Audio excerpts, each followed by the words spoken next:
Hi folks, Florida Man here, doing a little bit of a different after-action report today. Today I'm discussing a game I played in person with the Potomac Tea Knife Society. So if I make any mistakes in recounting what happened, please forgive those mistakes as a product of my effort to reconstruct a game that was played in person rather than on a website that records every move. With that said, let's get into it. We begin with 1901. I was Germany, and basically I had a pretty good conversation with England. England and I seemed like we were set to work together and to establish a positive relationship, but you can already kind of tell where this is going. France and Russia both seem really interested at an early stage in dogpiling on England and taking him down, and as Germany, who was left as the odd man out in the Western Triangle a fair share of the time, I really can't resist this no-lose agreement. I really don't see any better option than attacking England. Sorry, England. So we basically start moving on him. At the same time, there is a juggernaut in the east that really obviously develops between Russia and Turkey, and correspondingly, an Italian-Austrian alliance develops. And I really hope that they deadlock each other, so that I can resolve matters in the west, and then I'll still be facing a chaotic and divided opposition in the east. And England gets no builds in 1901, so that's a major victory for the Sea Lion, the Russia-France-Germany alliance against him. Russia got into Norway, and it's a real bad day for England.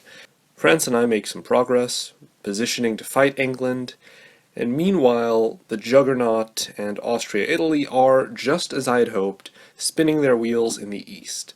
Last year, Austria had given Italy Greece, which was the obvious signal that they were on the same side, and I have zero interest in tipping the balance in any way.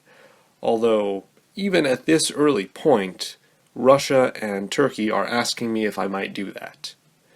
So, what I do is, in the fall, I do move Munich to Tyrolia, but I make sure to tip Austria off. I even ask him if he would bounce me out. I tell him, in no way do I want to be in Tyrolia. I'm just doing this because I want to stay on good terms with Russia. And Austria is quite understanding and, naturally aware of the fact that there's nothing he can do if I did want to help Russia. And I assure him that I will head east as soon as I can to attack Russia. 1903, significant breakthrough into England. I convoy Belgium to Edinburgh, and that's pretty much game over for England, I think. And in the fall, I reposition to attack Russia in Scandinavia, just as Russia was hoping he could focus on fighting Austria and Italy. At the same time, England is barely defending himself, kind of breathing his last free breaths before the vicious French and German occupation takes full hold. 1904. Because my attack on Russia was fairly all out, and because it was a surprise, it caught him off guard, he kind of scatters. His forces are really pushed away from important places he was hoping to hold. I end up getting Warsaw, I end up getting Sweden, and obviously I have Norway after the spring. So Russia's in a pickle. He really needs to make peace with me. At the same time, Italy and Austria are fighting over Trieste because at the end of 1903, Austria kind of stabbed Italy for Greece, and that's all to my advantage as well. That's pretty chaotic, since I'm kind of breaking up what Russia has. It's fine by me that the Austro-Italian alliance has also collapsed. Here is where I make the mistake, though, the definitive mistake that prevents me from doing much better, much more quickly in the game, I decide to make a deal with Russia for peace, and in 1905 I pivot west and attempt to stab France. And I give Russia back Warsaw, he gives me back Berlin, which he had been lucky enough to take when I pushed him out of Sweden, and he moved there. And this was just, everyone around me was wondering what I was doing. The way I saw it, France was not moving his units away from our shared border quickly enough for me to be secure moving against Russia. I was pretty sure France was not moving away because he wanted to be able to attack me pretty soon, once he made any kind of progress in the Mediterranean, and hopefully while I was still embroiled in Russia. And maybe I could have gambled and won that I would have crushed Russia before he could do that, but I figured I can make peace with Russia. I've already gotten a significant proportion of what I was going to get from him, and Russia is a broken shell of its former self. I'm happy to have it causing chaos in the East as long as he doesn't attack me. So, from my perspective, Russia becomes a useful tool at this point, and I was thinking I could crush France and be without any rivals. And this was just ultimately a big miscalculation. I thought that even though I moved some of my stuff west, France would still kind of trust me, and that I could get him to vacate a couple of the last two English centers, so that I would be able to slip into them easily without any support, and I was just totally wrong. Of course, France wasn't going to be that gullible. This is diplomacy. And so I end up making a very failed stab attempt. While Austria in the east is having a much quicker collapse than I'd really hoped, because everyone's attacking him now because he stabbed Italy earlier. Also this year, in a rather amusing event, France walked into and then out of Rome. So that was kind of funny. But in 1906, it's pretty clear that this war with France is not going to be the quick and easy home-by-Christmas victory that my troops had been hoping for. Instead, I get locked into trench warfare. I capture London, but France ends up in the North Sea. And Austria is down to one center, which means that Russia is going to make quick progress in the south, which means I may have another threat on my border soon. I try to keep up constant communications with Russia to kind of ameliorate that threat. There's a lot of stuff I'm trying to do.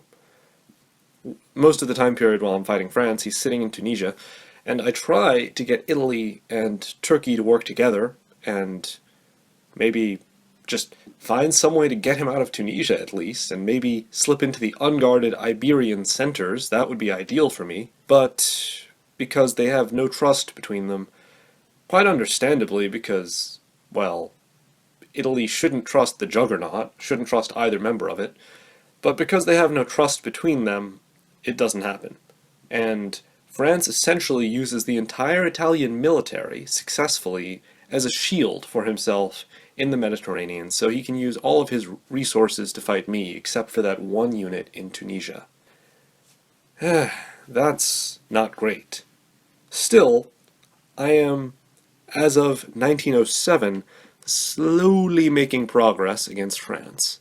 I have captured all of England, but Russia sure is growing quickly, and France has a unit that's basically behind my lines, because he had that unit that I led into the North Sea, basically. Which is another mistake in my offensive, but it was probably more or less unavoidable. And France didn't manage to exploit it to get anything besides that one unit behind my lines. So that's not so bad. Unfortunately, most of Austria and the Balkans and the Black Sea are now in Russian hands. So I'm pretty sure that Russia's going to be a big problem. 1908, it's pretty clear Russia's about to attack me, and I've been aware of that, so I've been working on quickly patching things up with France so that I can go east. At the same time that I start to kind of get units ready to move east, Russia pulls the stab and basically tries to grab all of Scandinavia. and unfortunately for him, I was actually very successful in patching things up with France. Also, unfortunately for him, he misorders, so his stab ends up being very ill-fated, and I recapture all of Scandinavia very quickly. And the only thing that really prevents me from running away with this game at this point is that France stabs me, rather gently, but 1909 is the last board year for France, so he stabs me, takes the board leadership position, and as this is the original France's last turn, he gets to leave with that top spot. Thanks to Russia misordering, I am just behind France, and then we get a replacement France. So in 1910, I tell Russia, we could be at peace. He just needs to give up St. Pete, destroy his northern units, and basically go and attack the people he told me he was going to attack the first time we made peace.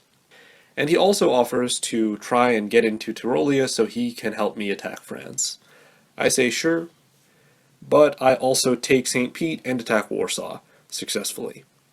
At the same time, I also get Turkey to stab Russia a little bit.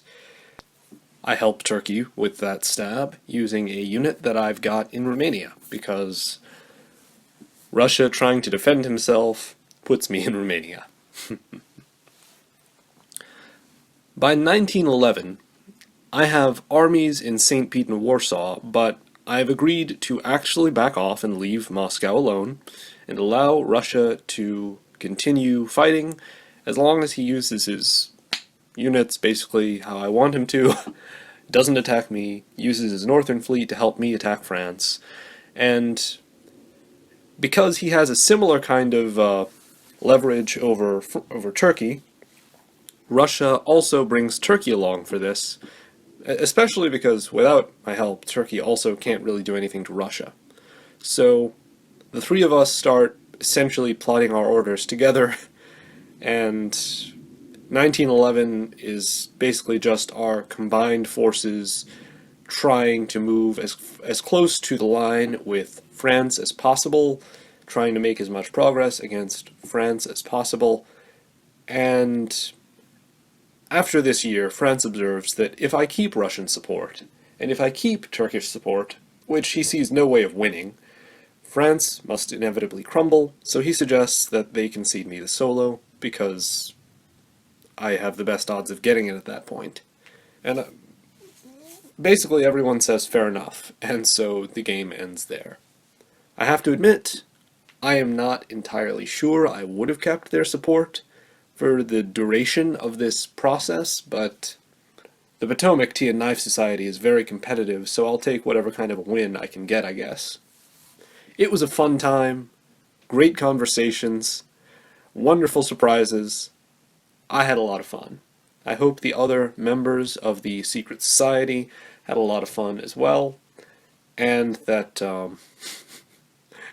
they forgive me for my repeated moves back and forth between the Eastern and Western Front.